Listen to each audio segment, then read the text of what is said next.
You know my story, right? Rise to fame from the pain. My name is Brandon Spencer at Timeline Arcade here in the city of York, Pennsylvania. I have 2 locations. We started in Hanover, Pennsylvania, and then we moved here to York City. One of the things we feature a lot on here is people in our demographic and things like that, and the way society is and how digital things are going. We try to talk a lot about mix of analog and digital, and my partner and I appreciate what you've been doing. We've been following you. He's following you out of Philly. Yeah. And talk a little bit about what it means to you to do this. And I want to say you started it in a counterculture way, and now it's getting to be like more of a mainstream thing, which is awesome. But for you started, and our stuff is on the grit and unveiling the grit. Yeah, you started hard. It's pretty weird. We started this, like, we were one of the first few that said we were going to try this. Myself and a guy named Ken Collada up in New Jersey with Yestercades. We both started around the same time, and he thought that I was ripping him off, and I thought he was ripping me off, and we all became great friends. But yeah, it's weird because we started it and we got from local operators that did like routes still with arcade games. They all mostly moved to claw machines and redemption sort of stuff, and they looked at me and they just laughed. They were like, yeah, you're not going to make any money on this. And I was like, I hope so, because like there's nothing left. And then it was at the time where in the 2000s, right after the early 2000s, say like, I don't know, 2000, say 5, 6, 7, 8, all the arcades started shutting down. They were all gone. There was nothing really left except for like you have Dave & Buster's and like Chuck E. Cheese, and that was it. And like there was no such really thing as a barcade except for Barcade in New York City and Philly. And he started that whole realm, which he was a beast in his own way. And then it sort of climaxed out to like other areas of like North Carolina, South Carolina, and a couple people out there that do like the arcade bar. He started it also, but those guys all did that, and there was still a few of us that did it just like we're gonna run an arcade the way it used to be, sort of. And I started it that way. When I started, I didn't want to do coins because there was a law in Hanover, which I went to court for, because they said I had to pay a tax on games, which really hurt in that time because it's $50 per machine, and then you have upwards of 50 to 60 to 70 to 80 games that you want to put in one spot, times 50 for the tax of that.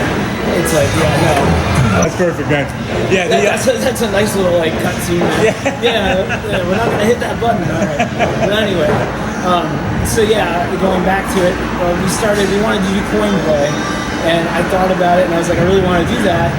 And then the borough came after me and said, you got to pay a tax on each game. And I'm like, there's just no way, because I'm not making a lot of money doing this at that point. So I said, well, I'm going to use card swipe. So I went to the card swipe system, and they came to me and they said, no. And I said, no, the law actually states any coin or currency going into the machine, not a card. So they were sort of like, oh no. I took it to court, and actually they got rid of the whole law. So they got rid of that old law from like the 1970s and 80s when these were everywhere. So it was pretty wild the way that worked. So I did the card swipe thing, and then I said I'm going to do what Ken Collada does and go to hourly, because he said, you're really stupid. You just got to do hourly and just let people play. Don't worry about cards or any of that. So I ended up doing that, and it's been about the same price ever since for $10 an hour to play as much as you want on all the games. That's cool. And so talk a little bit about where you are located here in the York location, and how that affects your business, being around all the restaurants, bars, things like that.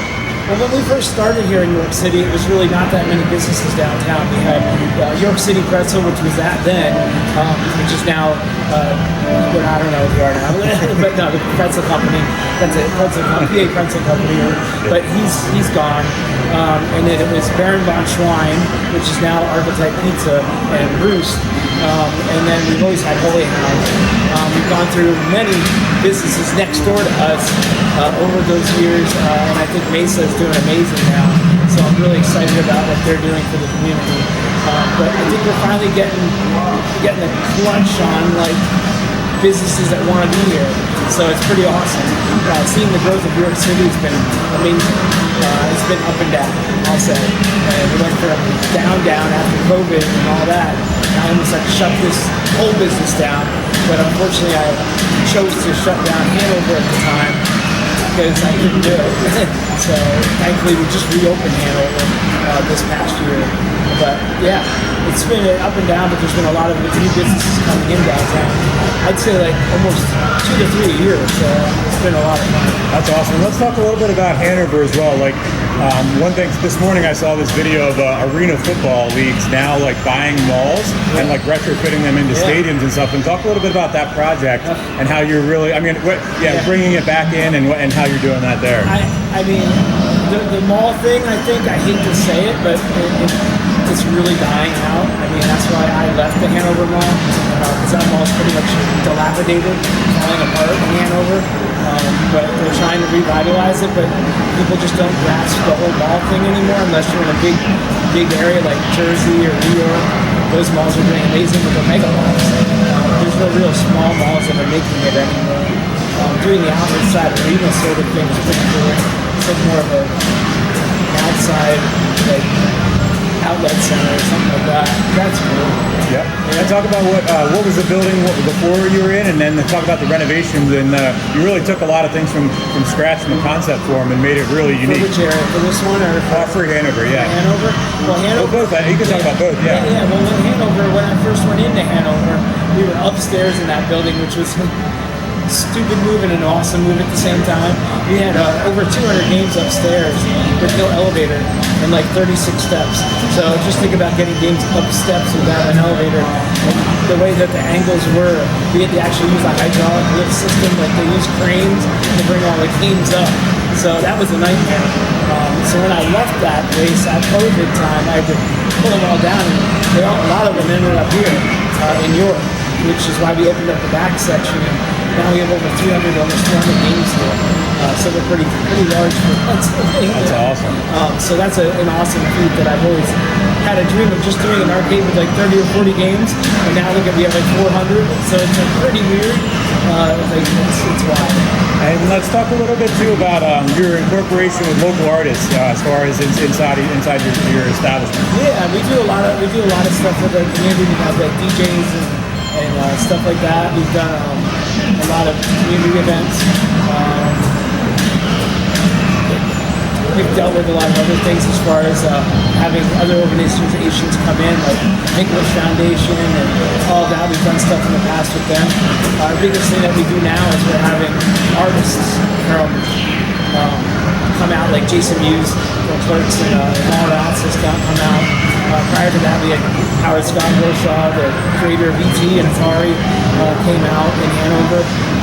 We've had actors from The Wizard, like back in the day, like California and all that kind of stuff. That's awesome. So we've had a lot of stuff, and then now just this year, our big one this year is Nickelodeon, which is ridiculously the biggest thing I've done.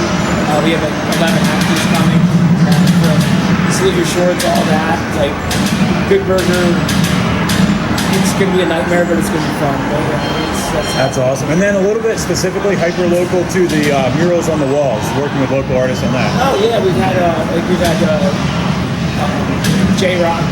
He's coming in, done a lot of artwork for us in here. I've had Ramon come and actually started it all painting when we first opened here. He's local as well. We've got Jeremiah Fontaine come out. He did our Bart Simpson in the front. But yeah, we've had a lot of that. And we're going to continue to do that. They actually did our Hanover location as well. Awesome. And the last piece too, I want to just ask you on a personal level, being this more than just a business, what does running an arcade truly mean to you? It's a life. I mean, if you don't, I wake up every morning and I'm here. And I go to bed every night and I'm here before I go to bed, basically. And I was checking in with my staff, but it's almost like a marriage. I mean, you have to be here all the time. You get complaints about a game not working, and like with me, I started like getting upset and like really upset with myself and at the game. And I started trying to fix it that night. But when you have that many games, it's a nightmare keeping all these tubes running, and boards not flying, and everything else under the sun. Flippers slipping. It's just a nightmare.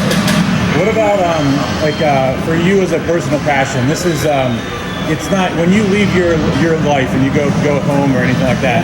you don't necessarily check out of this type of world because that's a part of your life overall. I think about it 24/7. I dream about things blowing up, getting electrocuted. It's hard to run a business. It's one of those things I love doing, but if I could, it's like, do I really wish I did this or do I not? And just have like a normal life because it's not a normal life. When I worked a 9-to-5 job and did the whole corporate industry and all that, it was like that controlled what I did, and I was on a routine. There's no real routine here. It's just do, go. There's some nights you're just so drained, and the next morning you do it again, but you love doing it. I mean, in the end, I love doing it. If I didn't, I wouldn't be here today doing it. And really to drill even hyper local to that too. What was the real driving factor, the first game that you bought knowing you wanted to take this experience to more people?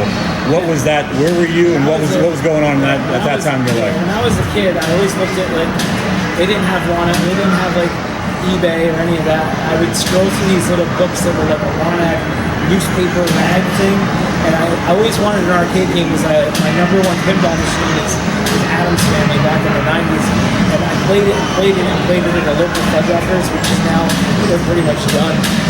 So it's sad too, but I would go in and play that game constantly, winning free games on it. But at that point, I looked on there and I got games for my house. I saved up like lawn mowing money for like the whole summer and got like a Donkey Kong machine, and I just tinkered with it, looked at it, and I was like 14, 15, 16 at that time. And then I found a guy that owned a route, and he got me my first pinball machine. It was like a comic pinball machine, and I remember it to this day. He was working on it, I was working on it, fixing it up. And then from there, I finally got my Adam's Family after I worked the whole summer with my parents, mowing lawns and everything else just to get it. Then it was like, I think it was like $1,500 I had to save up to get it. Now that machine's worth about $12,000 to $13,000. So it's crazy how inflation and everything works over the years. But at that point, I was like, you know what? I put an arcade game room in my kids in my house and had friends over, and they're like, you should do this. It was an arcade. I'm like, hey, it'll never work. And I'm like, I had a job, I had support, and I had that life where you're stable and you're functioning day to day. But you're like, do I really want to dive into this and try to make this work and like cause like turmoil in my life? It caused a lot of turmoil in my life, getting it to grow. But in the end, it was incredible, and I still to this day don't know how it all started. It's just a blur. What does it feel like on an emotional level when you have a moment during the busy times to stand back and watch kids? Well, it's funny. I never really did that, and then I was told by my friend Ken Collado just to step back and look at it, and when you're packed. And I remember he told me that, and I was like, wow, you're right.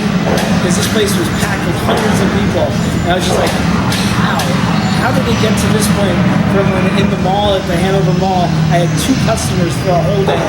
And my mother was throwing money in the cash drawer to make me feel like I was making money. Like, no doubt, no joke. So we were dying. I was failing. And then I got out of the mall and I went into structure, an old bank building. From there, it took off, and then New York City came to us and said, we want this in New York City. And I was like, okay, we'll try for it. And they helped me out, and this is what it is now. It's pretty wild. Yeah. Hey, man. If you're an aspiring entrepreneur or one that's looking to expand, contact the FreeMind Network today, and we'll help you scale, we'll help you start. We're going to be there for you in your corner. You know my story, right? Rise to fame from the pain to glory, right?